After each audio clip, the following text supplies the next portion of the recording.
சாஸ்திரங்கள்லாம் என்ன சொல்றதுன்னா, பெருமாள் சரீரம், அவருடைய மூச்சு காத்து வேதம்.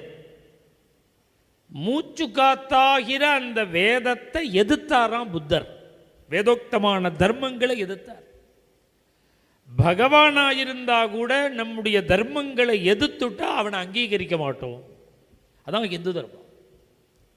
வேதத்துக்கு தான் முக்கியம், தர்மங்களுக்கு தான் முக்கியம், பகவத் உபாசனைக்கு தான் முக்கியம். பகவத் உபாசனையே சாஸ்திரோக்தமான தர்மங்களை வேண்டாம்னு சொன்னதுனால தெய்வம் ந தத்யாது, புத்தரை தெய்வமா அங்கீகரிக்கவே இல்லை. நபதிச்ச சஸ்யாது, எல்லாருக்கும் தெரியும். கோபிகை பகவத் அத்தனை பேரையும் தியாகம் பண்ணிட்டு எதஹரே விவிரஜே ததஹரேவ பிரபுரஜேத். எந்த க்ஷணம் வைராக்கியம் சித்திக்கிறதோ ஞானம் வருதோ அந்த நேரமே வீட்டை விட்டு கிளம்பிடுவான்.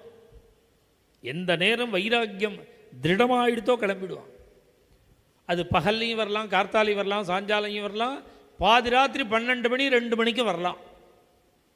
எப்படி வைராக்கியம் சித்திச்ச மகான்கள் வீட்டை விட்டு கண நேரத்தில் வாசகத்தை திறந்து போட்டுட்டு ஓடி போயிடுவாளோ, அதுபோல வைராக்கிய சம்பன்னர்களான ரிஷிகள் மாதிரி கோபிகைகள் வேணுகானத்தை கேட்டுட்டு ஓடி வந்துவிட்டாங்க.